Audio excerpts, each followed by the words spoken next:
Say hello to Razor Ramon. He knew he was the man. Toothpick, the way he held himself, it was just magic. He actually made it cool to be the bad guy. Yes, Dean Douglas driven down the canvas.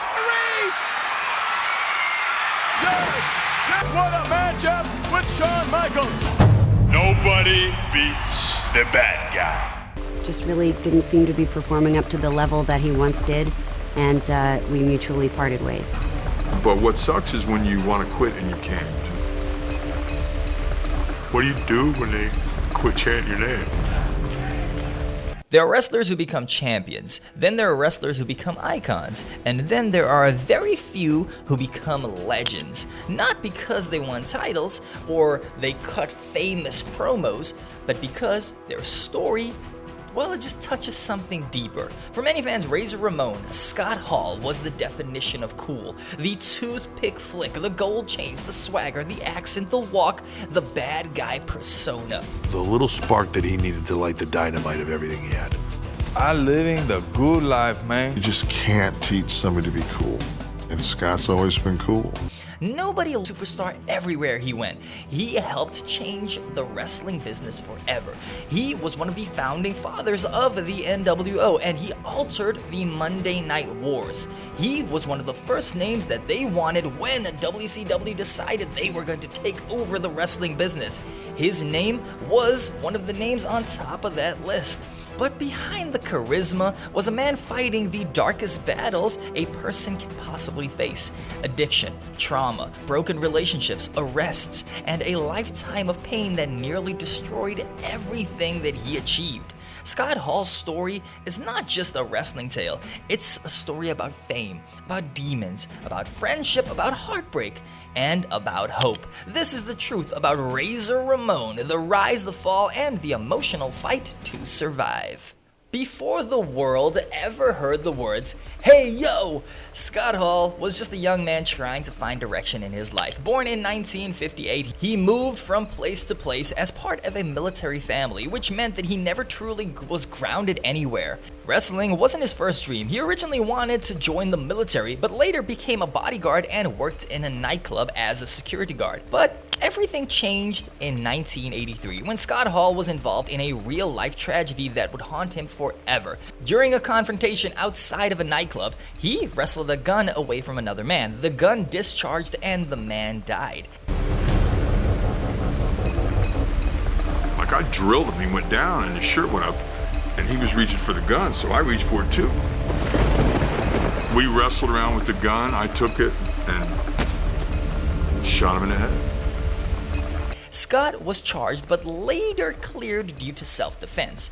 Yet, the emotional scar stayed with him for the rest of his life. He would later say in an interview, "I was 25 years old and I put a bullet in a guy's head. It's something I think about every single day." A guy is dead and I'm the reason, and this is bad. I did probably the most unhealthy thing I could have done. I should have sought counseling like right then, but I didn't know anything. I was a kid. I remember what he was wearing, what I was wearing, what it smelled like. I mean, it's burnt in my brain. Many believe that this trauma was the root of the addiction and the pain that followed. When Scott Hall broke into professional wrestling in the early 1980s, the industry was dominated by massive muscle-bound giants, and Hall initially struggled to stand out.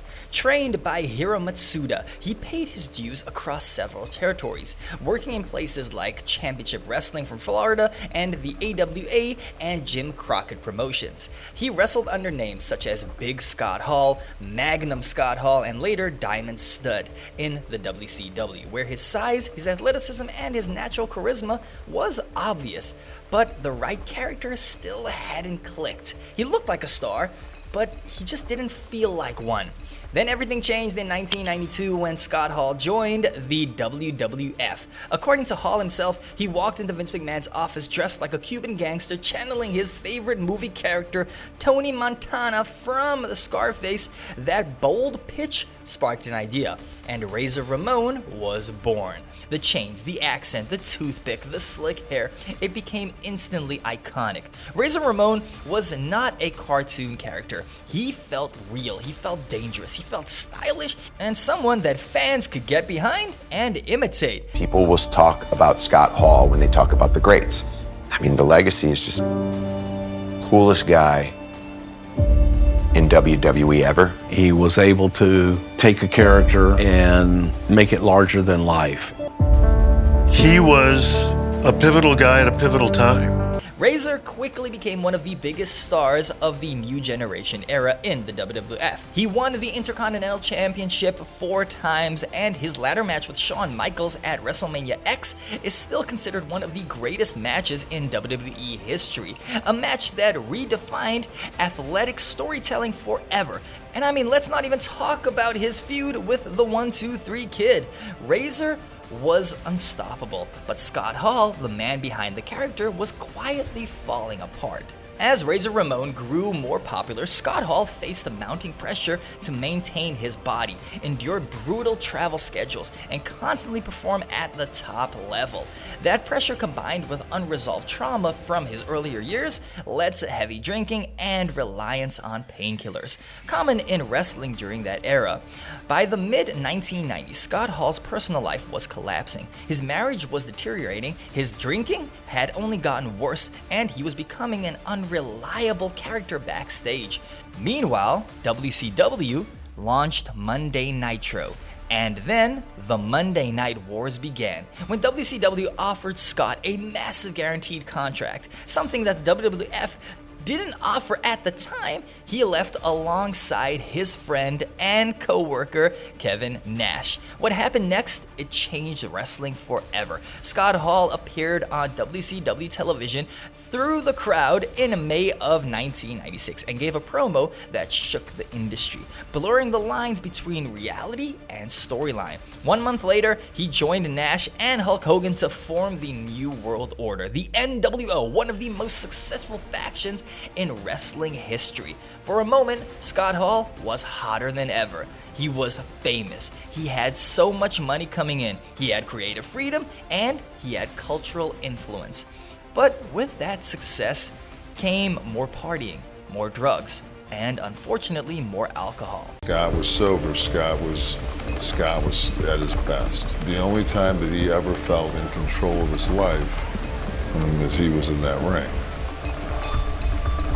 A star of the magnitude of a Scott Hall, it was intense. It's life on the road. It's nightlife, it's hotels, it's bars, it's restaurants, it's fans, and all of the good and all of the bad that comes with it. His friends celebrated with him, but nobody could stop him.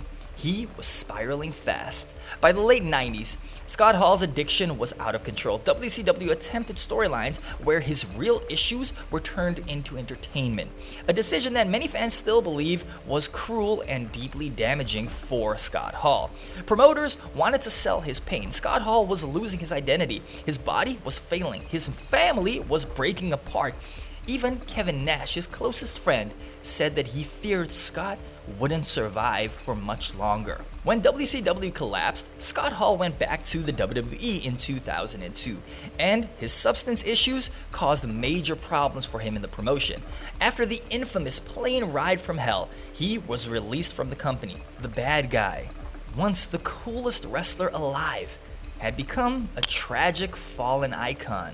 The 2000s were the darkest years of Scott Hall's life. He was hospitalized numerous times for alcohol poisoning, seizures, and medical emergencies. He had multiple arrests for DUI, assault, public intoxication, and domestic disputes. His body was failing from years of substance damage. His heart was weak, his speech was slurred, and his coordination was almost completely gone. Fans who once idolized him now saw heartbreaking footage of a broken man stumbling to the ring, unable to stand.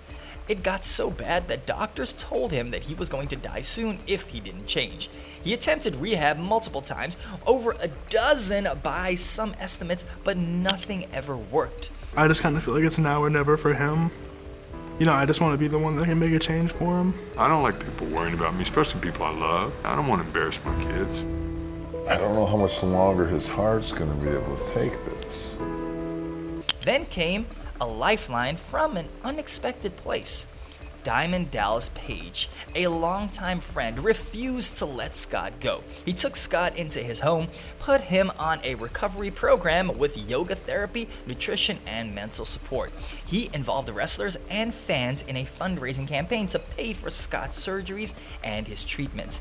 The wrestling world watched Scott Hall return to life. He lost weight, he regained stability, and he got sober. It's so unbelievable. Yeah, for guys like you and Dally to make it happen, and all the support around this place. Everything is moving really good in a really positive direction. And in 2014, something magical happened. Scott Hall returned to WWE television to be inducted into the Hall of Fame. The man who once terrified fans with his downfall walked onto the stage clean, smiling, confident, and supported by his brothers, Kevin Nash and Sean Waltman, or as you may know him, X-Pac or the 1-2-3 Kid. He closed his speech with one of the greatest lines ever spoken in wrestling. Hard work pays off, dreams come true, bad times don't last, but bad guys do. Hard work pays off, dreams come true. Bad times don't last, but bad guys do. The arena erupted. The bad guy was back. Hope was real again. It was one of the most emotional comebacks in wrestling history. For the next several years, Scott Hall continued his recovery and rebuilt his relationships with fans, his family, and his friends. He appeared at conventions, gave motivational talks, and reconnected with people that he hurt. He became a living example of second chances and fought every day to stay clean. But his body had endured decades of damage. In early 2022, Scott fell and broke his hip. Complications from surgery caused blood clots, leading to multiple heart attacks. He was placed on life support, and on March 14th of 2022, surrounded by his family and closest friends, his life support was removed. Scott Hall passed away at the age of 63 years old. The wrestling world was devastated. Fans across the world cried. Social media flooded with tributes. Icons like Triple H, Nash, Hogan, and Michaels shared emotional memories. Kevin said, "I lost my brother."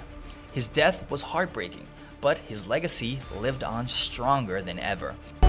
Scott Hall's legacy is that of one of the most charismatic, interesting, talented superstars of all time. Scott Hall was never the face of the company. Scott Hall was never the main champion. But he influenced wrestling, and you still see a little bit of him in so many wrestlers today. Without him and the NWO, wrestling would never have become mainstream as it did in the late 90s and early 2000s. Without him, many careers would not exist. Without him, wrestling would not be doing what it is today. Scott Hall didn't live a perfect life. He lived a real one. He fell, he hurt people, he battled demons, he lost himself, but he fought back, he changed, he inspired millions. And in the end, he did something more powerful than winning a belt. He beat his own story, even if only for a little while. Scott Hall's life is the most human story that wrestling could ever tell. It proves that success doesn't protect us from pain, and failure doesn't mean that we are finished. He was a star, he was a fighter, he was a survivor, and he was always loved. And even though his body is gone, the spirit of the bad guy remains forever. So now guys, I need to push this question onto you. Where does Razor Ramon rank among the greatest characters in wrestling history? Was he the coolest star ever?